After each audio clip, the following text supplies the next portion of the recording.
And so if folks want a free and fair process, let's have an amendment that allows everybody to vote, that makes it as easy as possible for people to vote. That's the American thing to do. That's what we ought to be doing instead of this red meat nonsense.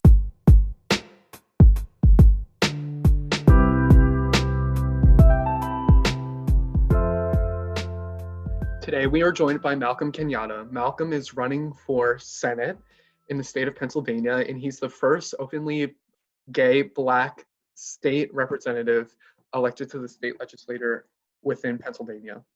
He's a great friend of mine, and I wish him the best of luck in the future. He's one of the most passionate, one of the most bold, one of the most progressive people I know. Malcolm will go far in life, and we wish him all the best here at Next Generation Politics. Malcolm is from Philadelphia, and his district is one of the poorest in the state of Pennsylvania, but that does not stop Malcolm from continuing to advocate for his constituents on their behalf, for continuing to fight as hard as he can, because he really does represent the most vulnerable members in Harrisburg. So Malcolm is tenacious, and I'm so happy he's able to join us today. So thank you, Malcolm, for joining us today. Malcolm is very busy, but I guess we'll head right into it. So first, you're running probably one of the most progressive campaigns in the state of Pennsylvania right now. You have strong competitors, and your message really resonates with a lot of people that have been marginalized within our state. Based on your own experiences, and pretty much what you've seen all your life in the public arena, how do you want to see elected officials address poverty? What are the ways we can really fix the root causes of poverty within a public policy space? Yeah, so first of all, a great question. I think a big part of it is we need to have people that are directly impacted helping to lead the conversations and ultimately pass the policy that addresses those situations. Right. As well as EITC, the Earned Income Tax Credit, and the American Relief Act. Those things are temporary right now. We need to make those permanent. We know that that's one of the best ways to get resources to work in families. The other thing that I've always advocated for is, EITC, you have to, go in and file for it. And we all see every year, folks are doing campaigns to encourage people to make sure they file. That is something that's a deduction that I believe should be automatic, and that people don't have to go through that process of filing. That at the end of every year, folks who are eligible for this, get those resources.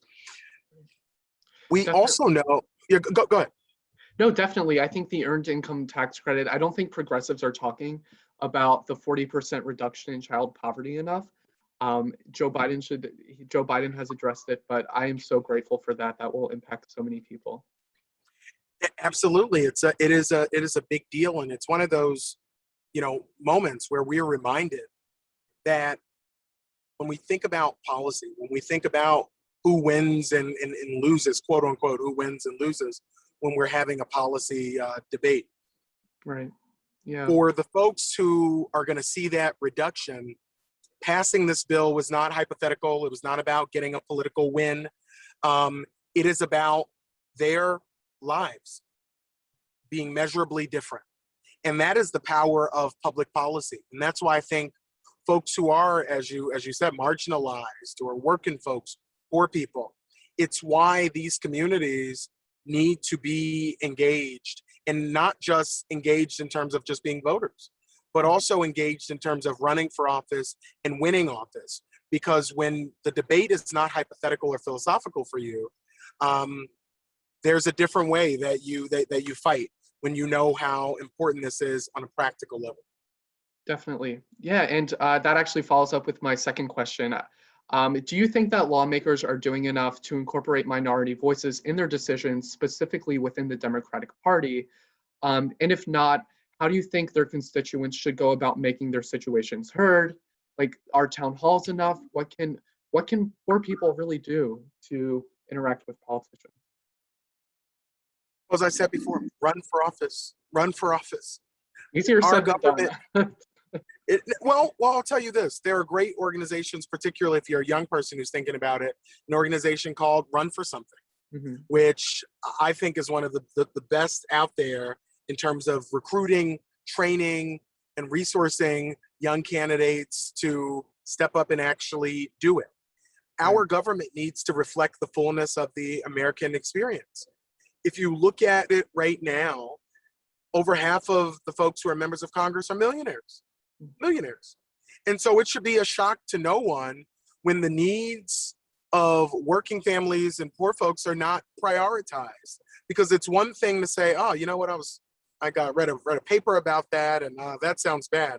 There's another thing to live it. And I think that when I said, you fight differently when you understand what's at stake, I think our government would function differently if we had a government that was more reflective of the experience of most of the American people. And so I do think having a government that actually looks like the folks we want to serve is key. And so I do think running for office is a big part of it. The other thing I always encourage folks to do is call your legislators, call their offices. I know that sometimes people feel like, well, I tweeted, I wrote letters, I wrote whatever. I promise you, I think calls are the most effective way to get the attention of your elected official. When I have folks in my office say, hey, Rep, I get all these people call about this bill or that bill. I promise you I know about it. And I think that calls are one of the most effective ways to go about getting people to pay attention to policy issues that you care about. Definitely. Okay, so make calls. That sounds good to me because I'm an intern with Mary Gay Scanlon, and a lot of people think that politicians don't really check messages. But most of the times I've heard that Congress people, and I know Mary Gay Scanlon, they do check messages from constituents, so that's important. And oh my God, look, you're back. I'm here. So I pulled over. You look great. We're all safe. Great. Thanks. And I do want to shout out Run for Something. I know Hillary Clinton has done some work with them. Yeah. My friend Kayla Kochi in Ridley Township, Delaware County, she is the youngest person in the state of Pennsylvania, in Pennsylvania's history actually, to run for school board. And I want to give her a shout out. She's a young Black woman running a great grassroots campaign for school board in Ridley Township. So shout out Kayla. I have another. Kayla, I'm wishing you all the luck. Yeah, she'll love that. Oh my gosh. Yeah. Do you think there's a difference between running on a progressive platform like what Bernie Sanders and Elizabeth Warren did in the Democratic primary, and running a truly progressive campaign? What distinguishes the two? I don't know. I would say this because I get called progressive and I'm fine with that. I get it. I get what that means. But that wasn't my reason for getting involved in politics. I got involved in politics to do something, not be called something. Yeah. And as a, listen, I'm a poor Black gay kid from North Philly, and so there are already so many labels. I try to limit other ones. This is what I think though. I think if you listen to what the majority of Americans support, they're progressive policies. Definitely. When we think about doing background checks on weapons, when we think about, to your point, raising the minimum wage, when we talk about ensuring everybody has health care, when you talk about making investments in things like broadband and telemedicine, and putting people on a path through education to actually go and not just be a cog in a wheel and just get a job somewhere, but to actually go pursue whatever their passion is, to go out there and to be that person that does the next big thing. I think about all the time that great idea that's locked in the head of a young person who didn't get a quality education. And we're all diminished for that. And so what I think is we need to run campaigns that aren't full of crap. We need to tell people what we're going to do, then actually go do those things. Yes. And be crystal clear about who we're fighting for and what we're fighting for. I'm crystal clear. I believe what I believe, and I say that everywhere I go. If you are, a big corporation, don't support me because I'm not for you. So you shouldn't support me, support somebody else. It's true. Mm-hmm. But if you are somebody who knows what it's like to try everything you can, put all the pieces together, and it just can't make the pieces fit, then this is your campaign. Definitely. This is your campaign. And so what I think we need to do is to do what we've tried to do, to make it clear to folks that there's no barrier to entry. You don't need to be wealthy to get involved. And I understand how difficult it is. And that's why I'm so grateful, as I've said multiple times now, for organizations like Run for Something, but also organizations like LGBTQ Victory Fund, Yes. or Emily's List, and so many of these groups that have really targeted trying to make our government look like the people. Yes. Look like the actual people it's trying to serve. That is key to us making the types of decisions that make folks believe in the power of government to actually work. And that's what I think what frustrates a lot of people about government, that we don't even do the stuff that has broad support among all the people. And so they start doubting the ability of government to work. And so what I think we have to do is look at the things that majority of folks are asking for and actually act on those things. We are the wealthiest country in the world.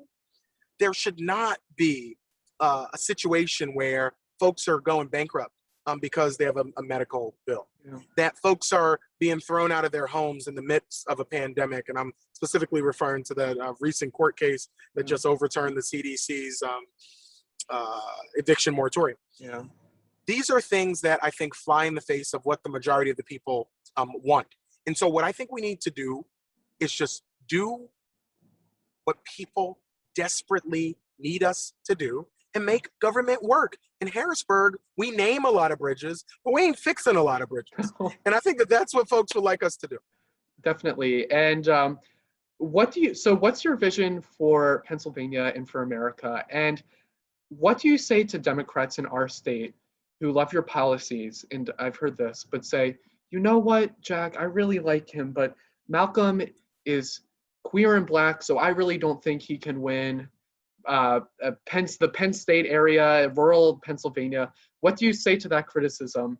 And what is your broader vision for Pennsylvania? Well, listen, there is a rumor going around that I'm Black and gay, and so I would hear first on you.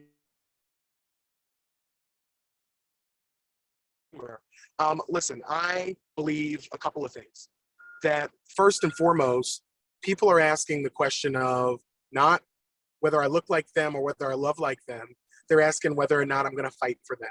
Yes. And so I think that if I've proven nothing else in my time in government, is that I will unabashedly fight for government to work for people who desperately need it to work.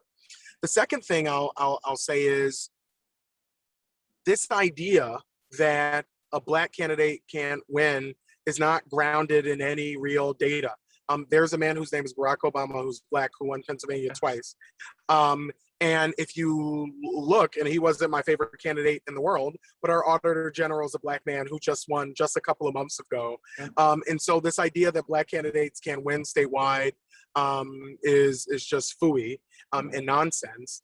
And I think the final thing I'll say is, look at what we need in this moment. We know that historically, in midterm elections, turnout among young people and Black people drops dramatically in midterm elections historically.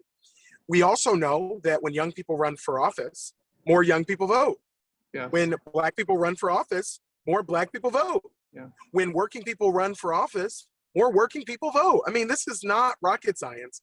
And so we need to, in this moment, make sure we have a ticket that reflects the diversity of the Commonwealth, and electing somebody who understands what is actually keeping Pennsylvanians up at night, not because somebody told me or a consultant said I should say it, but because I've been the one up at night wondering how to figure it all out together.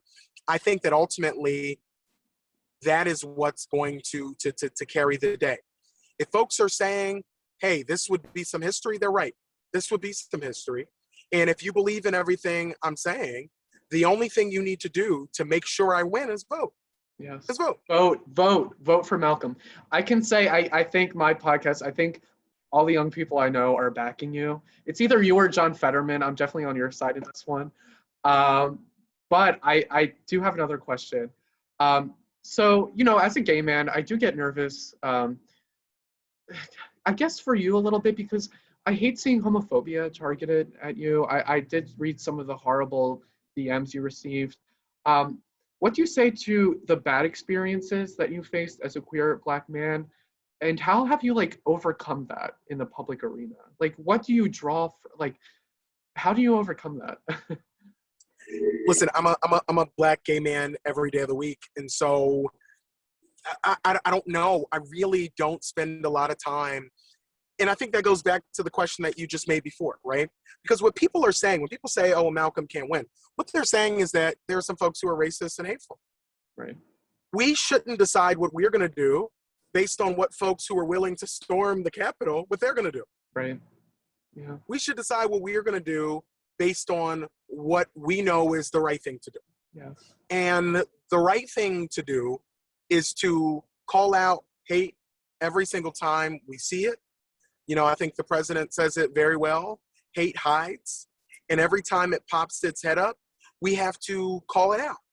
A big part of also how we deal with hatred is by not giving it the mental space that these folks want it to have. I am the youngest of four kids. As I've said multiple times, I'm a poor Black gay kid from North Philly. I promise you there is not like a little name that somebody can tweet at me or send to me that I haven't heard before. And frankly, I've probably heard something funnier from somebody I actually like. So I would say to young people in particular, bravery begets bravery. I just said it at the rally that I just left. Young woman, Sana, had her hijab removed, had racial slurs thrown at her. And before she went up to speak, she said, I'm so nervous. And I said to her, that the same way a smile sometimes encourages other people to smile, or a yawn does something, right? There's some like psychological reasons that happens. But I will tell you this, bravery begets bravery. When you decide to step up and be brave, you encourage a whole bunch of other people to be brave. And what we need in this moment is to not just have folks who say they care about working people or care about Black Lives Matter or care about queer people. Allyship is not about stepping in front of the person you say you're here to support and say, shut up, I'll talk for you. Allyship is about passing over the microphone to people and lifting up voices that aren't often heard. Yeah. We're in a position right now where we don't just need somebody who's gonna go and talk about working people. Working people can speak for ourselves. Yeah. And this is our opportunity to speak for ourselves. And that's what ultimately our campaign is about. Working people, marginalized people, speaking for ourselves, speaking from our lived experience, and then using that lived experience to craft policy that lifts up all of our families. That was a great answer. And I got a little bit emotional when you were talking about the girl that faced the hate crime at North Penn High School. And my heart goes out to her. And she was so brave for speaking today. A question I have, and this is connected to Republicans controlling the narrative a little bit. What is your stance on the filibuster? And get rid of it. Get rid of it. Yes. Get rid of it. Whether it's the candidates that we choose in our primary, or whether it's the legislation that we move forward with, we should not allow our opponents to determine what we're going to do. We have a slim majority. And obviously, to get rid of the filibuster, we need a couple more votes. That's a part of the reason I'm running. We need a big, bold majority if we're going to do big, bold things. I think the right to vote is sacred, not the filibuster. I think ensuring that every kid has a good education is sacred, not the filibuster. I think doing something about the corrosive impact of money in our politics, I think that's sacred, not the filibuster. And so this idea that this archaic rule that our founders never envisioned should be the end-all be-all to whether or not we make desperately needed progress for families who are begging with their votes, but also with their absence. Yeah. With their absence from the polls. Right. We need to actually just deliver for people.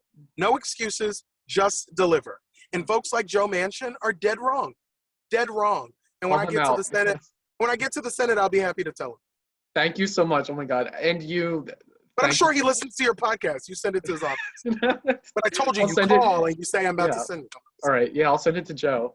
He's a good friend of mine. I'm kidding. One of my last questions is like, what is your favorite part of campaigning in Pennsylvania? And I love people. I love people. That's It is a good my thing. it is my favorite. It is my it's my favorite thing. I love engaging with people, talking to people about what matters. Politics is not, a lot of times it is. It's not one of those things where you just sit on your couch and wait to see how the movie ends. Right. You're not an extra in this. You're the star. Yeah.